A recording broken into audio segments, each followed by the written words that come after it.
The Super Bowl is one of the most watched annual sporting events in the world. For many years, the Super Bowl has possessed a large US and global television viewership, and it is the most watched United States originating television program of the year. The Super Bowl is known for three things: football, food consumption, and the halftime show. It is said that the Super Bowl is the second largest day for US food consumption after Thanksgiving. Commercial airtime during the Super Bowl broadcast is also the most expensive of the year because of the high viewership, leading to companies regularly developing their most expensive advertisements for this broadcast. To say that the stakes were high would be a huge understatement. Stores are set to make around $14.8 billion in sales around the game. Approximately 100 million people from the United States alone are tuned in to the Super Bowl at any given moment. The 2004 Super Bowl was no exception. CBS stated that 140 million people in the nation alone watched all or part of the game. To give you a rough idea, the population in the United States in 2004 was at 293 million people, while the Super Bowl was watched by 140 million people, meaning approximately 47.8% of the total population tuned in. So for something like this to happen would literally, at that time, feel like the end of the world. Although CBS quickly cut to an aerial view of the stadium, however, the action was too late to be effective. Many people considered this incident exposure, and numerous viewers contacted the network to complain. But why did Justin Timberlake apologize to Janet Jackson recently, when they both stated that it was an accident, or as Justin Timberlake liked to call it, a mistake? This incident led the Super Bowl to lose a lot of money. The FCC received more than 500,000 complaints about that broadcast. CBS was fined $550,000, and then the NFL was asked to refund the $10 million that they had been given to the halftime show sponsor. So let's examine why Justin Timberlake had to apologize to Janet Jackson and why this apology was overdue. At the time, MTV's CEO Tom Preston claimed in an interview that the exposure was a stunt orchestrated by Jackson, leading to widespread criticism, some by the NFL Commissioner, FCC Chairman, and the NFL Executive Vice President.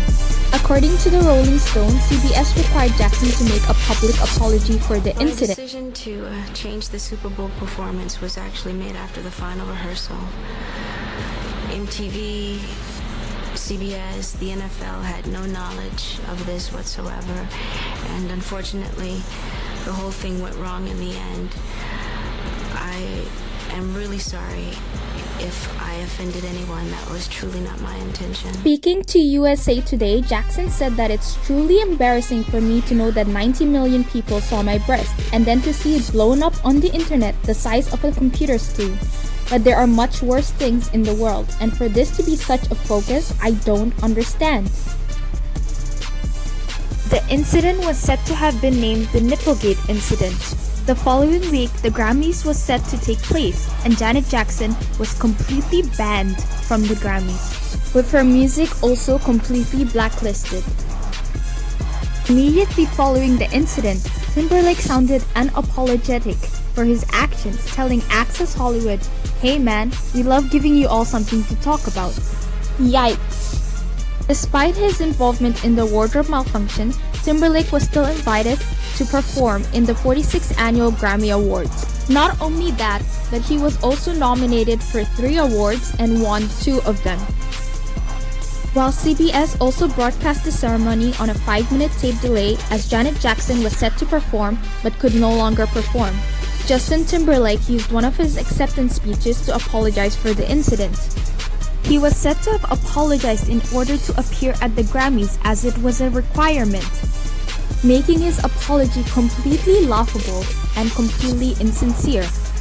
The fact that he agreed to appear in the Grammys while Janet Jackson was completely banned was completely disrespectful in my opinion. Justin Timberlake. He stated, "I know it's been a rough week on everybody," with a weary smile to audience cheers. Here, have a look. It's an honor just to be in the company that I was in. I'm humbled. this is overwhelming. I don't know what to say. I want to thank the Grammy Association. I want to thank my family. I want to thank all the fans who have been with me year after year after year. I want to thank the most beautiful woman in the world, my mother. I love you. Listen, I know it's been a rough week on everybody, and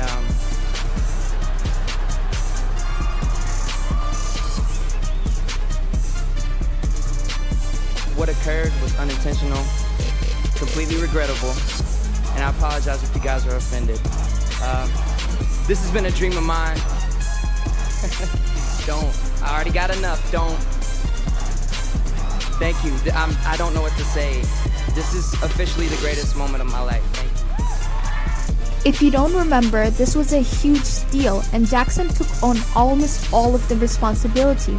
She was forced to apologize for an error that wasn't her own, was disinvited to Grammys, blacklisted by most of the music industry, while Timberlake was the one who did the ripping.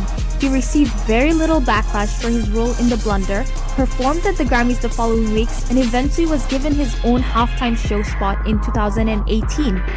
Being given his own halftime show spot in 2018 caused a lot of controversy. Her career took a big hit after it, but now he's playing the halftime show again this year. She's not.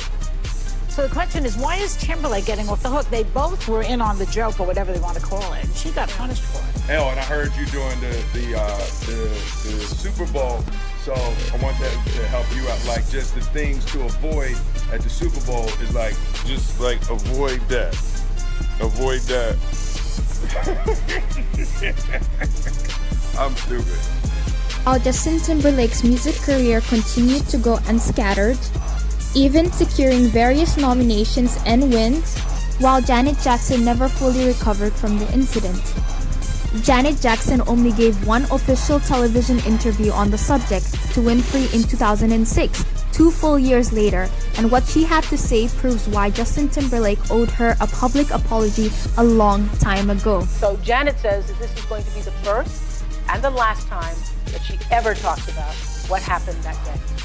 After Jackson explained why she regretted apologizing for the incident, because she didn't do anything. You regret making that apology, is that true? Why? It was an accident.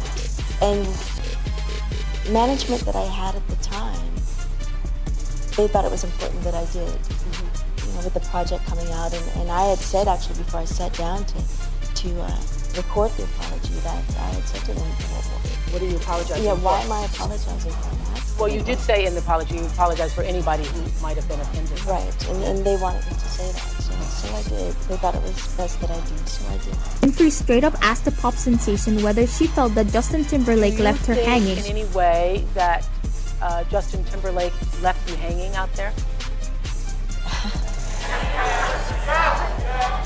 I am speaking to Miss Jackson.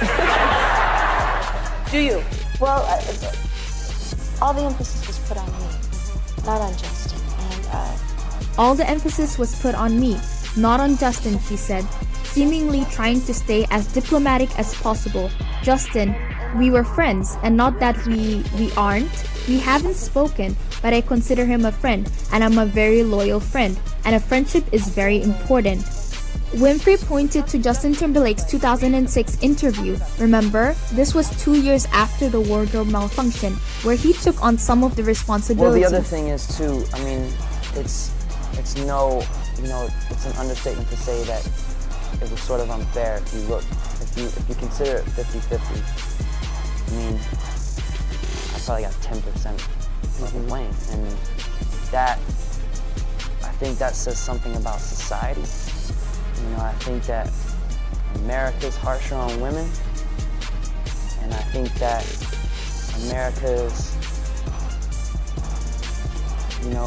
unfairly harsh on ethnic people. Even his choice of words here, ethnic people, reveals Timberlake's ignorance. Jackson's hurt expression seemed to say it all. Too little, too late. When pressed on what she meant, Jackson said that she heard certain things were said by Timberlake during the whole fiasco, and she felt he left her hanging to a certain degree. Do you think him ripping the whole thing off? Is that what you're talking about? No. when you had said, certain things were said supposedly, or that he had said, during that whole fiasco, I had heard, and kind of leaving you out there hanging. So you do feel that he left you hanging? I do, to a certain degree. One of the moments Jackson might have recalled was when he joked about the incident in the midst of the backlash. "Hey man, we love giving y'all something to talk about." It just didn't seem to bother him at the time that many people were in fact accusing Jackson of planning the entire thing. So yes, Justin Timberlake owed Janet Jackson an apology. It's just a shame it came 17 years late. About it. At the end of the day, like, who cares? Right. The only thing I care about is that I can get my music out. That's all I care about. I mean, what's the alternative? Just to not do interviews at all? You know, I mean, not to talk to Yeah, anyone. that's the alternative. Yeah. And nobody likes a grouch. I don't think. And as for Janet Jackson forgiving Justin Timberlake, well, we'll have to see. And I have to say, just to let people know that Justin has reached out. We haven't spoken, but he has reached out to speak with me. And like I said, friendship is very important to me. And certain things you just don't do to friends. Yeah. And in my own time, I'll give him a call.